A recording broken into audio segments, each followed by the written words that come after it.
flashing capes on their backs. Xenomorphs lurking Gotham's dark alleys. With every episode, the fandom rallies. The first to last, the Nerdom with Mike and Tom.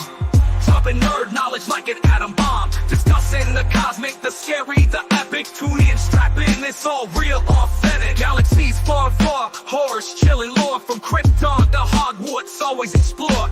Panels and pages, heroes and stages. Worlds colliding, they know all the phases. Wicked X-Wings and Del X that scream. Phantom zones and vampire dreams. Multiverse open and ready to storm. Mike and Tom in the lab, setting the norm. Welcome, Tom. How are you? I'm good. Welcome back to the last, the Nerdom, the podcast where we dive deep into the weird, the wild, and wonderfully nerdy.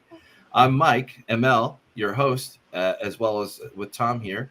And this week, we're putting the final balloon animal bow on our month-long descent into painted faces and pure chaos. Yep. It's the final stop on our Killer Clown movie marathon. And what better way to wrap it up than with the cult classic Killer Klowns from Outer Space, a 1988 horror comedy that asks the all-important question, what if aliens invaded Earth but dressed like clowns and turned people into cotton candy? It's bizarre, it's campy, it's B-movie, and somehow it became a cornerstone of clown-based horror. So grab your popcorn, lock up your big tent, lock up your big top tents, and get ready as we talk ray guns, balloon dogs, the ultimate intergalactic clown showdown. Let's get into it. All right. Thanks for the intro. I know I've been hogging it up the last few days. No. It's great. It's great. Well, the whole thing has kind of been turning around if I'm going to give up the ghost or not for the clowns. And I got to say, before we get too much further into the thing, I got to say, I noticed one thing. So coming into Terrifier, had I not really known, and I didn't really know too much other than, it was like something, out there. But when I came into this one, like when we like had, it's almost like they're reverse. Like you would go into I would have thought I would have gone into Terrifier and it'd be over the top and acting sucked. It would have been like campy or not taking itself seriously, that kind of thing. Whereas Killer Clowns from Outer Space, I would have thought like, oh well, maybe this is so on the nose, like maybe this is the serious one. But obviously it's quite a bit. And they're two completely different genres of movies, but obviously, I thought going into Terrifier was like, you would think it was like a one shot, not a thing. God knows all the facts around. If you just read the facts, not the other, you leave off 2 and 3 and the whole thing's a franchise now. It's its own IP. It makes its own weather systems, makes its own money. You would have thought that it would be. You still don't know, but anyway. So this one you had recommended it to kind of wrap up nicely with the bow. First, you were very kind and you said, "Can you take another clown movie?" And I could because I kind of knew I've never seen this one until this week with you and reviewing it for the show. But I've come into contact with it before, I've seen flashes of it. I'll just put it that way. Like I know it was out there, but I never really tracked it down. It was like. One of those perennial movies that people will actually reference in other movies, that kind of thing. But I'll let you roll us in here as we go. And I wanted to try to do this live. Unfortunately, sadly, I did not see the thing go live, so I guess we're just stuff out of luck for that, I guess. I don't know, but that's okay. But we're recording anyway, so I really wanted to go live because I've been doing this live thing for whatever. But I'm going to pass it off to you. All right. To share like for what the greatness that we bring to you, what it is, who we are, and why we do it. Yeah, we're the FirstLastNerdom. Our channel is FirstLastNerdom. You'll find us there. We're our past 3 videos, much like the Terrifier movies, they've kind of doubled and tripled the viewership with each one. With the last one, looks like it's over 300 now, which is crazy. quite I good did for not us. check that before we went live. Yeah. I mean, not to say that you're not excited or whatever, but like, you Mhm. got day to day going on and other irons in the fire, but that is incredibly encouraging. It really did Absolutely. double. You know what? It did. Yeah, It we're kind of worried almost because yeah, quadrupled and then yeah, almost quadrupled again. That's crazy. Yeah. yeah, yeah. We were worried because we had to release them close together. So I thought maybe the third one wouldn't do so well.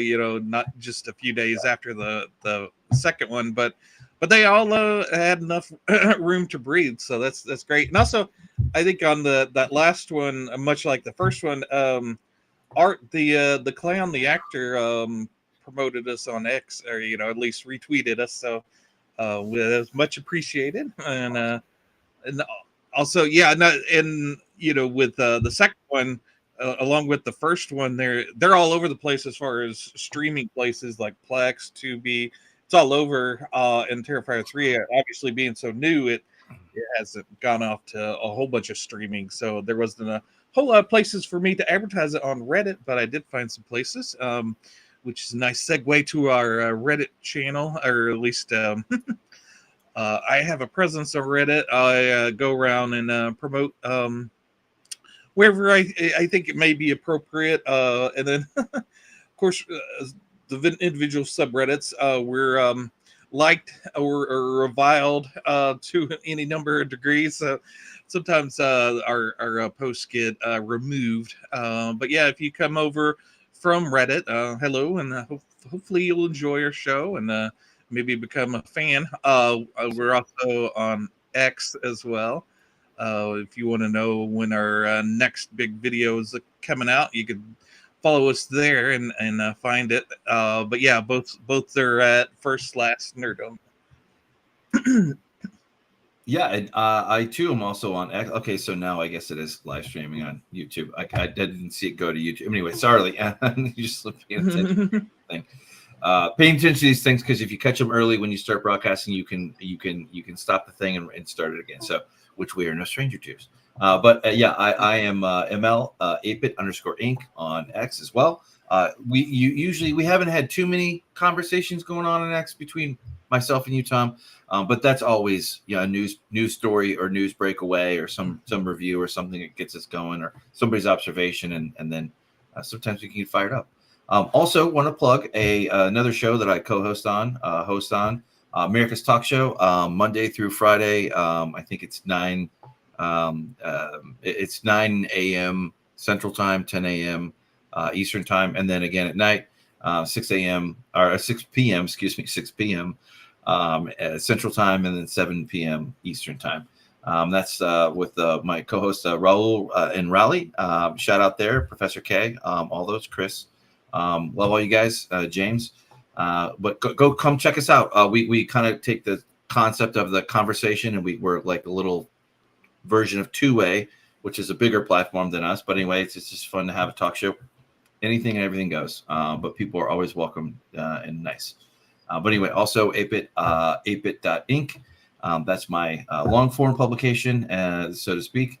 That's where you can find me at. And of course, as Tom mentioned before, we are always home base, YouTube, where you can always find us. You want to have a conversation, crack open the Reddit for you and say what's up to Tom, or find us on X or in the comments where we are.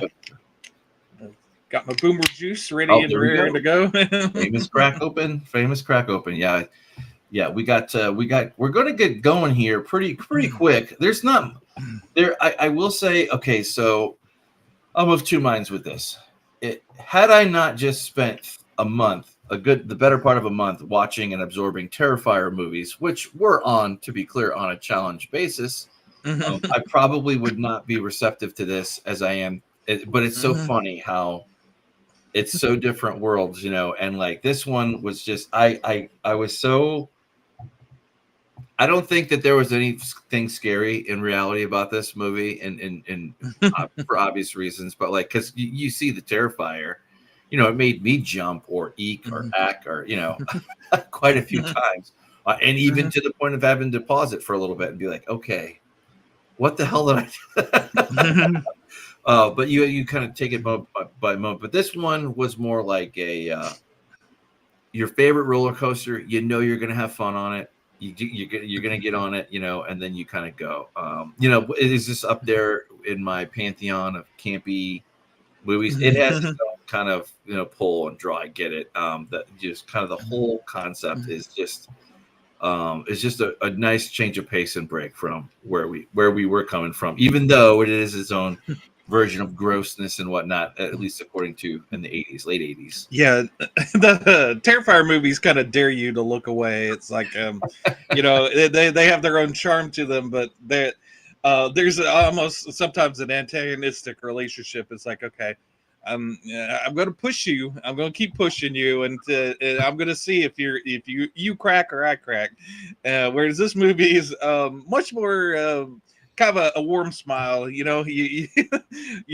might see something a little gruesome, but you're in safe hands and they're not gonna do anything too crazy for you. But I think one of the major appeals for it is those darn clown designs. Also, the guys behind it, the Chiodo brothers,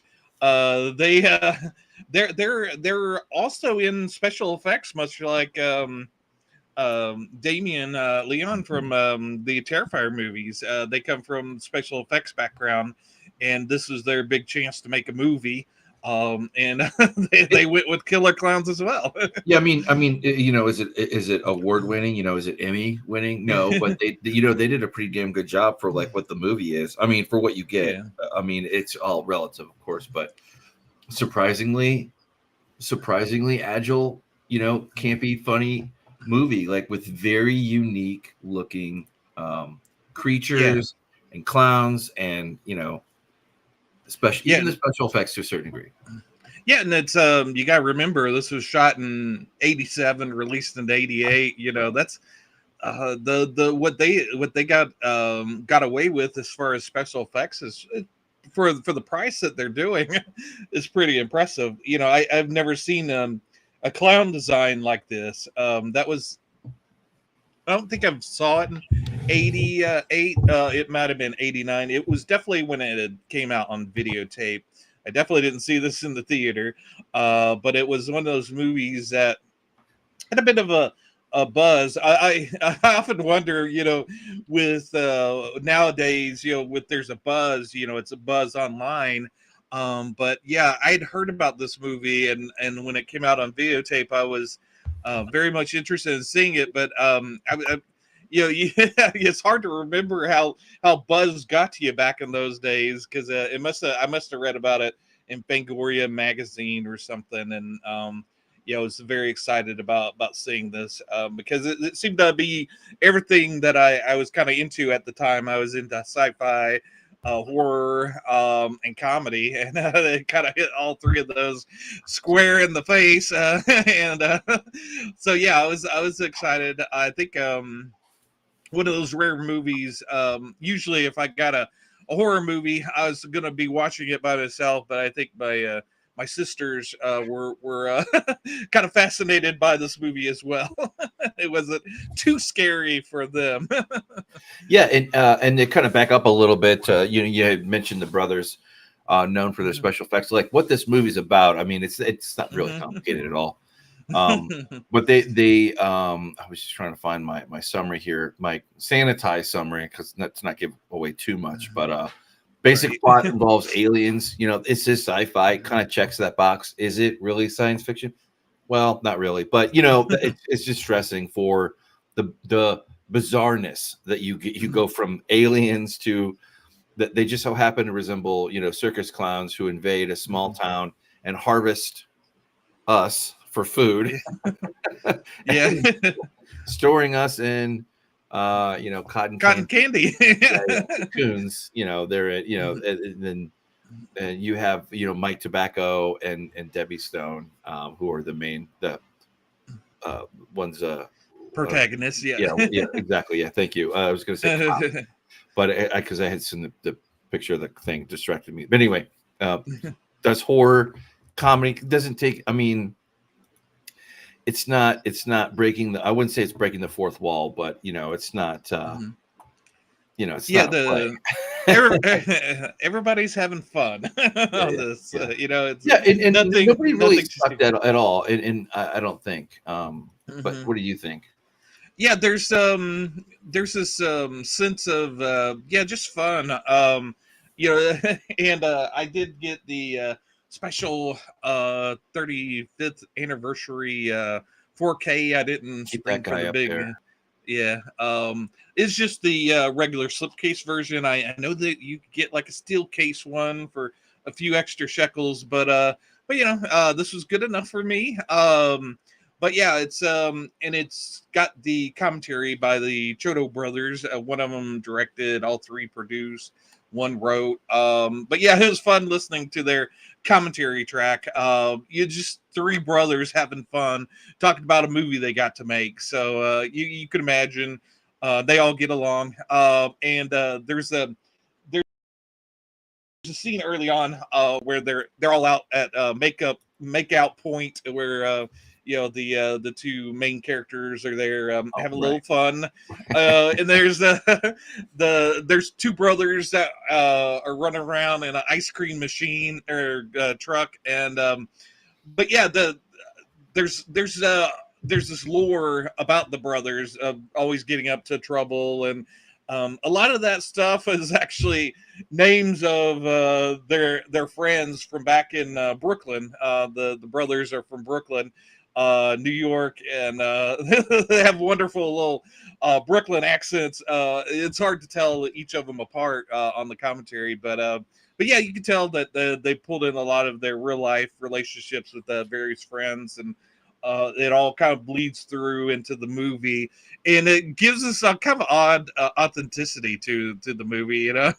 It does. Yeah, it does. Yeah. Well, there's a charmingness about a lot of when a lot of these actors they're very good looking people, actors, like Yeah. but then you see something like this and you're like, okay, what's going on here? Yeah, homage to the yeah. They are very iconic. And I was very satisfied. More so that I had more fun than I thought I would. Let's put it that way.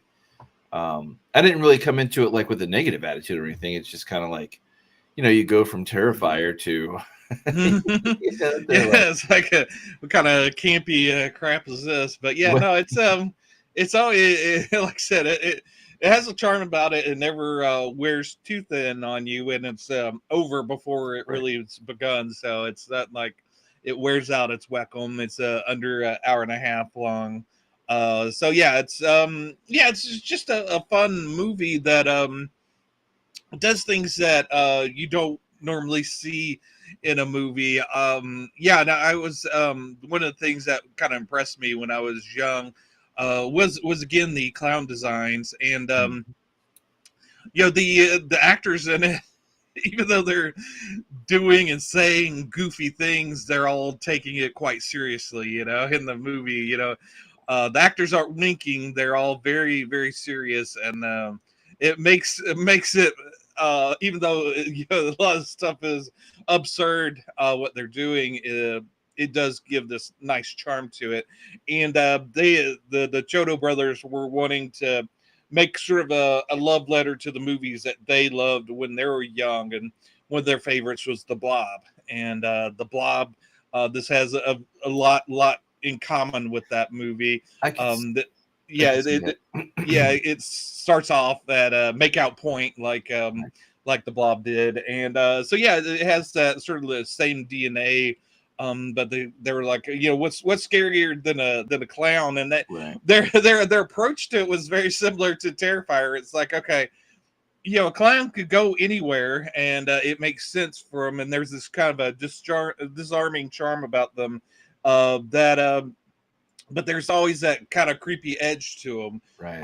But yeah, so they played the both those strengths with this movie. Again, yeah, it makes you wonder why more people haven't tried to do the whole killer clown thing. But yeah, it's you really kind of have to dial in and get that perfect balance of comedy and obviously they lean more towards comedy than the Terrifier movies did. But right. Well, the whole spectacle is the spectacle. It's that it's Mhm. what you get, what you see these this. You're right. Like the clowns they almost look like a kind of playful type, thing Yeah. going on there. But then they're also kind of like the skin is off. It's just like a little bit of a little bit off, like just a little bit, Yep. dirty looking or whatever, like, and then you look and it's like not just dirty, but like it's creepy. and now that you think about it, it's kind of evil. Like, and let's Yeah. get out of here. Yeah, and there's that element of they don't really explain anything. No. They come. We know that they come from outer Yeah. space. Everything, Uh, every scene is new. Every scene yeah, is new that you're building on. Yeah. And you're like, okay, we got some crazy straws here. Okay, now we're drinking the blood. Okay, all right. I'm tracking. You just don't know. yeah, you don't know if if the clowns, if it's just a mask, or you don't know if they'll take it off eventually, or no, they're actually just clowns. Yeah, killer clowns. And in the commentary, one of the brothers did say that that's their skin. They're these space slugs that just happen to look like clowns. Right. Yeah, I was going to ask you your history, but you covered that already. I don't have any history per se, other than I was aware this movie existed, of course, but you just have these grotesque, misshapen creatures, like where it looks like a clown from far away. But again, the closer it gets to you, the more you see it. You know something is grotesque, and it's like that's not a clown face. That's a twisted, jacked up, and also kind of going back to like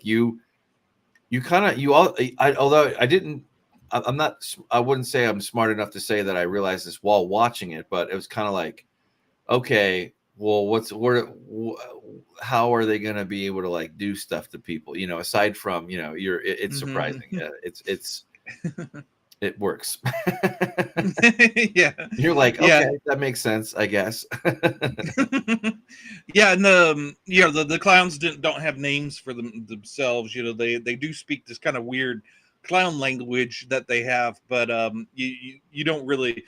I think the cool thing about it is that the designs of the clowns are very, very extreme, and very you know which one's which. There's never a confusion on which clown you're dealing with, but on set they'd come up with different names for them. They all make sense. There was Tiny, which was the little one running around, and there was Fatso, and there's a few other names for them, but they all each had a name and personality. There's Tiny, Right. but he gets up into trouble. He likes his little trike, and he does like pizza. Good grief. Yeah. You have those goths that didn't know, or goth or punks at the beginning of the movie. Oh yeah, punk. Yeah, the punk. Yeah, they were just, and that's a matte painting on there. There's a couple of matte paintings. It's really That good. it just those matte paintings. We're all with CGI now, but there's something about a matte painting that just looks amazing. Even if it doesn't quite look real, it has that beautiful look to it, because a painter spent hours doing that up. So Right. just beautiful. And then you got the beautiful designs of those clowns. Like I said, it was very unique. That was one of the standouts when I first saw the movie, was those darn clowns, and the design of them. And it works. It works. There's just something about them that really, just because it's kind of there's an interesting mix of them looking absurd, but then also looking real. Well, it also, I mean, I don't want to get too deep in the thing here, but there is a little bit of, you could say that it references, it kind of puts Debbie and Mike in a position to like where they're cursed, like the Cassandra truth, like the Greek mythology, like cursed to utter true prophecies that nobody would believe. Well, that is them in their attempt to try to get the authorities' attention to what is going on, and it just doesn't materialize they just are get dismissed as pranksters, or troublemakers, or this. Yeah, Like, get out of here, kids, whatever.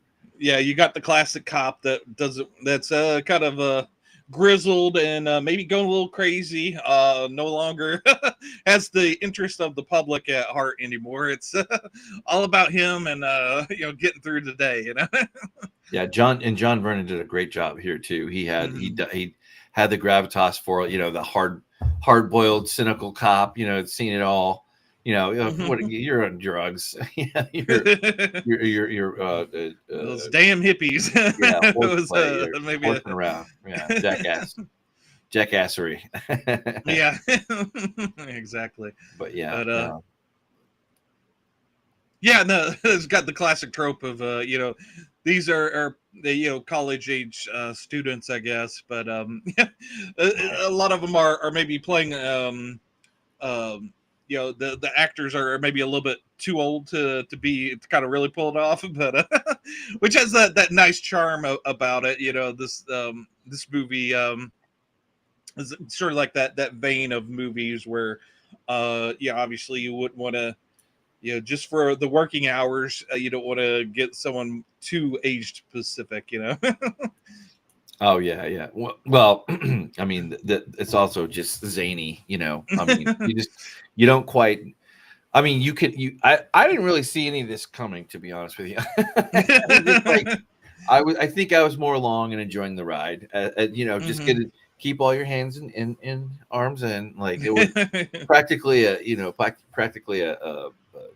like a tram ride compared to Terrifier, but in a good, refreshing way, I guess, in a way that you get to appreciate, these characters and how they go in, and even, how they interact with, like, again, they don't really, you kind of suss this out that, Debbie has an ex-boyfriend, and he's also kind of sort of trying to help him, figure this out, like, which I don't know if that sets up a triangle or not, or whatever, but yeah, there's it does something to it. I can't quite put my finger on it, but yeah, you notice towards the end there, she's clinging to the police officer more and more, and maybe there's a rekindling of a relationship. But with the triangle sort of like that, usually the two guys are at each other's throat, but I guess because of circumstances, they kind of bond over it, and they're more or less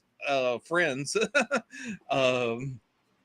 throughout the movie. Although there is some tense dialogue between the two of them. Yeah, I was gonna mention too that Farmer Gene Green, played by Royal Dano. He was he was a veteran actor who appeared in like The Outlaw Josie Wales. It's one of my more favorite Clint Eastwood westerns. And he also worked with famous ones like Alfred Hitchcock, John Ford. But anyway, Royal here he Dano, is, getting his lights punched out from a clown, from, Oblivion, by like a clown with a boxing glove. Which you're like, well, how the hell did that happen? Well, it's a clown, and you're like, oh, okay, yeah, that makes sense. Yeah, a lot of interesting character actors show up throughout this movie. There's people that you maybe don't know their name, but as soon as you see their face, you go, oh, I know that guy. And the only one that they didn't get because it was too expensive to fly them out there, and the other producers that were ponying up the dough didn't want to spend the money, but they wanted to get Soupy Cells to come out for there's a particular pie scene later in the movie, and they Soupy Cells was known for his pies and getting a pie in his face, and the producers are like, the audience you're aiming for won't know who Soapy Cells is, and it won't matter. Right. Which I think they're wrong on that. I think we would have known, at least if not by name, you would know, by the look of them, especially when it came out in '88. But right. But yeah, it's one of those missed opportunities, I guess. Yeah, some of, and this kind of strikes me as being the case with these type movies, these cult classic type movies that, like, and by any stretch, this was not a failure like some of them are. Some of them just they crash and burn, It just, there was the timing, they just don't quite make the thing. This one did okay, but again, never really popped out. But it did years later. But not economical, but efficient storytelling. And Yeah. it is. I think that it is still underrated for genre specific, films. Right, and it's got an absurd name, Killer Clowns from Outer Space. When Great you title too, by the way. yeah, when you name a movie like that, you gosh darn better deliver, and this movie delivers. Right. Yeah, It absolutely. delivers on clowns, and it does definitely deliver. Yeah, it's It keeps you pinned down to willing to go along for the ride. right. I could easily see like where somebody would take this the other way and they would just no patience for it, and it's just all outlandish like Tarzan swinging from one scene to another, like where it's just, like, okay, what are we doing with these puppets now? What's going on? Yeah. If you look on the director Steve Chiodo's filmography, he's puppeteered some famous puppets. He did some work on the South Park guys, Team America. So he did some puppetry work on that. But yeah, if this movie had been maybe bigger, the brothers said that they had plans for a sequel and maybe even a series of movies. So a different timeline. Maybe we'd be going through the the Killer Clown challenge and see if we could make it through more than one of these movies. And but it does have a life of its own. It, like you said, it definitely maybe didn't make a huge impact in the theater, but it found its audience on videotape and on late night movies at night. On those late night channels. This was in heavy rotation.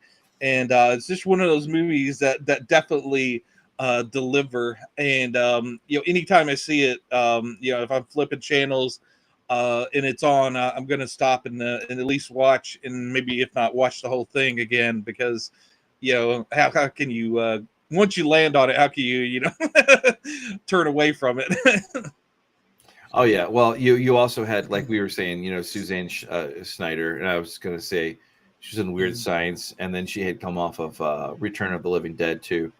After the not long after, I think pretty much in line. But again, these actors and actresses that actually did probably a better job than you would expect them to do for something like this. Which it goes into, I don't know, it's hard to describe. It's a very good, it's a good mix. Like whether it's her. And she has a pretty good. She's not like a, cliche kind of type character, but she does know how to blend in the, the damsel in distress, but not like, like she has to be, the final girl. Right. Yeah, there's just a fun mood about the movie. It's just it never takes itself too seriously, but but it's serious in how the actors are portraying things, but what they're portraying is oftentimes absurd, and they're in these absurd situations.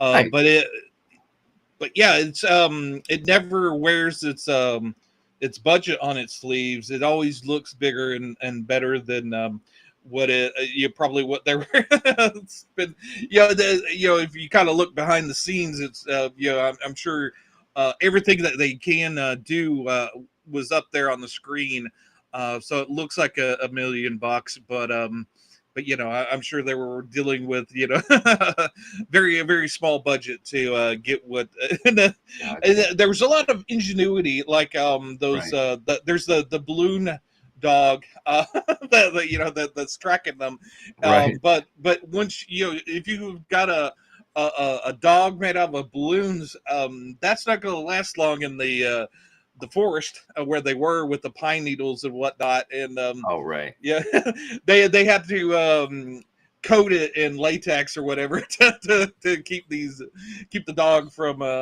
popping. But yeah, there's a lot of they put a lot of thought into the movie, this absurd nature. There's towards the end of the movie, you get the mega clown that kind of drops down from the top. This giant clown. That was all forced perspective. They kind of wanted to do stop motion animation at the end there, but they just didn't have the money for it. Okay. But they went ahead with forced perspective to make. I think one of the Chiodo brothers was in the clown. And it works. He does look like this giant clown, but it's all done with angles and forced perspective. And the guy that kind of coordinated it, he says, there's a math to making things look, like it and feel like something big. You have to kind of change the shutter speed for things to make it look and feel accurate. You have to film it a little faster and slow it down for this giant thing or this thing that's supposed to be giant. So there's a lot of math involved in getting it to work, and that's why this movie works. Everything, the nuts and bolts of this movie, all have been planned out for this absurd movie. So that even like the transformation of oddly enough, the weakest part of the clown is the nose, and they find early on that that's how you can kill them. But then they spin around and this kind of green crystal thing that just looks kind of cool. I don't know. A lot of the effects are cheap, but they look cool. Yeah, no, from the practical effects to what special effects you get. There were no shortage of helping hands, whether it was those brothers who had spent some kind of time that they knew what they were doing, obviously, or knew people who would do what they wanted them to do, or that imagery that they made. It makes me curious about if they made anything beyond B movie, B horror movie kind of thing. But didn't they film this in the same location used in the Lost Boys? Just Santa Cruz. earlier? Yeah. Yeah. Santa Cruz. Yeah. Yep. Yeah, because There you go.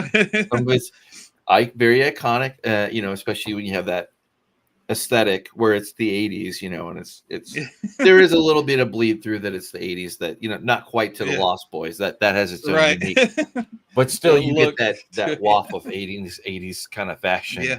And there's a few car chase scenes that they had to do on a cheap budget. The place, the neighborhood that they got the rights to film there, they couldn't speed, so they kind of had to have this slow speed car chase, and then in editing speed it up, so so it looks faster than it actually was. But yeah, which kind of gives a kind of odd feel to the chase, but it works obviously for the movie, because you've got goofy clowns, goofy. And then you have the ice cream truck which is also ridiculously goofy, and those two characters, they're just into it. They have no idea what's going on. They're just having fun making out with clown women and doing whatever they can to get by.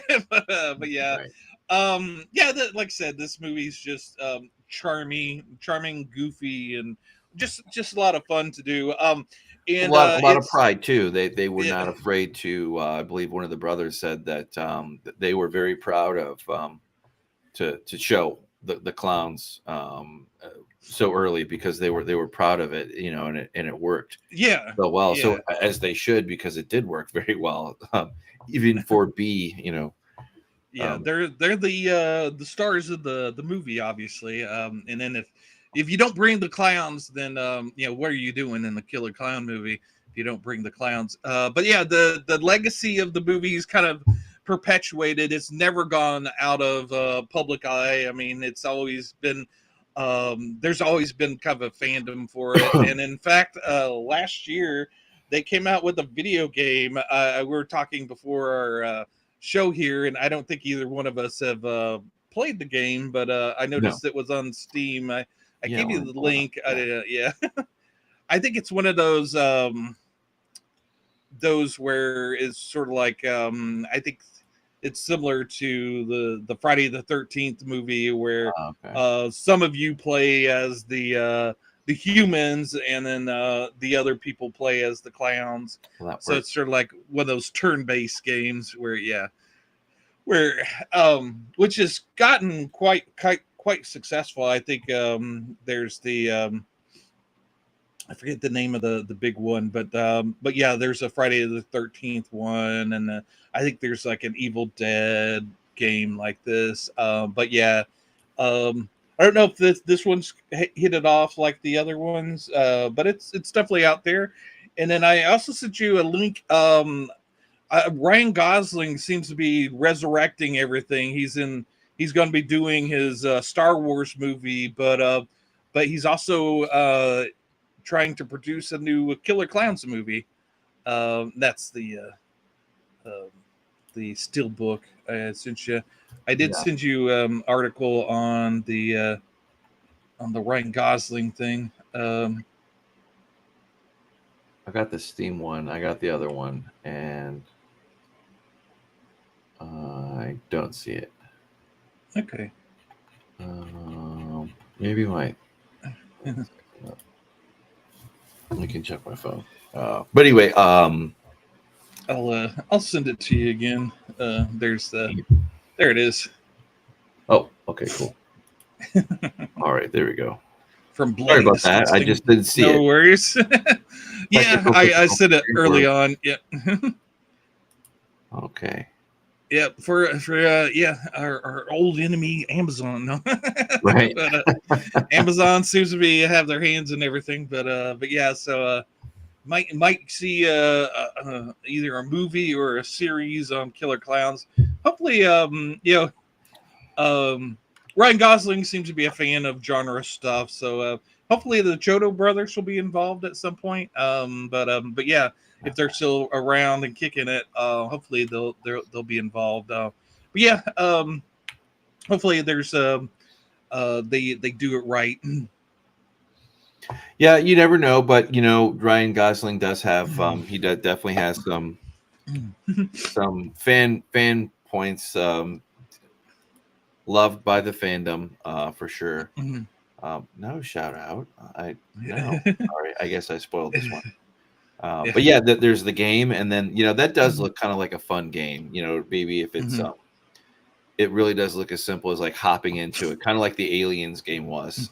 That Yeah. you were referencing, the Friday 13th, the Yeah. Alien, another classic one. I was gonna say something too.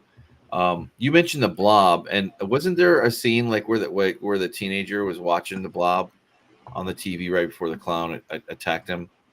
There may have been, yeah. Okay, I didn't know. Okay, like I didn't see that. That's from my notes, so I feel Gotcha. like I was that evil. Yeah, But anyway, no, it's just a fun movie. If you haven't seen it yet, we won't get into spoilers. I mean, there's not a whole lot to discuss about this movie. Just a fun, a goofy movie. That I think if you haven't seen it, yeah, you might want to check it out. It's like I said, it's I told Mike, if you make it through the Terrifier movie, this may be a little breath of fresh air, to clear the air of clowns, no, it works very well. Although Art isn't too happy that we've expanded to other clowns. He wants to be the solo clown, but I told Art, him you're gonna have to get a time. you can't always be the star. Yeah. Sad Buddy's gonna have to go get a time machine and do something along that line.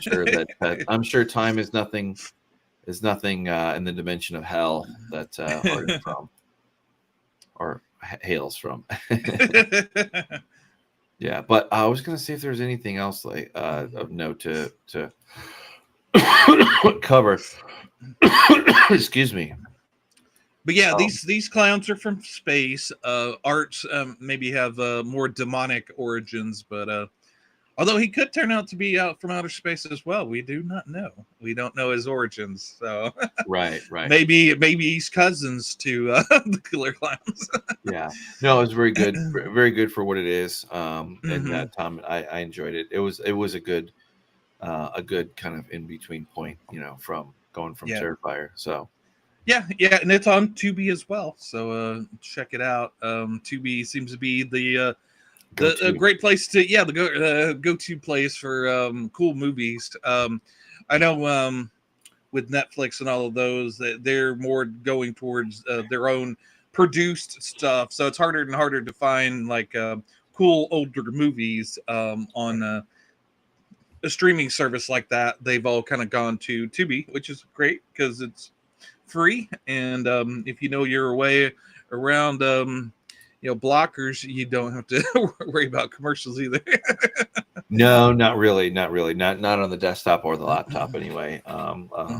Set top box, TV box kind of gets a little bit more a little bit more interesting, but nothing that a Docker or that Pi hole Docker whatever can do. But anyway, nerds. Yep. Yeah, I'm glad you found this one, Tom. I'm glad you recommended it. And as soon as you said it, I was like, yep, I'm in.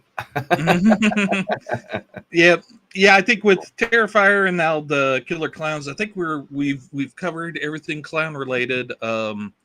And I think we're good. We're good on clowns for a while, that's for sure. Yeah, definitely. All right, and then if we missed your favorite clown movie, killer or otherwise, let us know in the comments. I know we've had some more engagement than normal with our comments, so yeah, if you made it this far and we missed a clown movie that you're very much into, let us know. I have my little clown guys in the background. I've got Yoda Joker and a few other little guys in the background there. So, I'm into the painted terrors, but yeah, let us know. And if we spent too much time on the scary stuff and you want us to get back to fantasy or sci-fi, let us know. I know I don't know if you made it out there, but the past Saturday was Comic Book Day, and I got some really cool finds there at my local comic book. We decided to skip this year on doing a big thing for Free Comic Book Day, but yeah, if you went out to the comic book shop and want to tell us about your cool finds, let us know in the comments down below as well. We're like I said, we're the big hub for everything nerdy, so we don't turn anyone away. Nope. If you've got you're really into VHS collecting, like one of our pals, Chris, and have like a cool collection of Killer Clown VHS tapes, let us know about it. Lay it on us. Yeah, absolutely. Absolutely. Yeah, we're here for you. Yeah, that, and again, there's a FirstLastNerdom on YouTube, as well as you can find Tom on X as well, and me, ApeIt.Ink. Tom just at FirstLastNerdom. Very simple, awesome, perfect. But I think this one's in the can. What do you think? I think so. Yep. All right. Well, I've been Mike. And I'm Tom. Peace.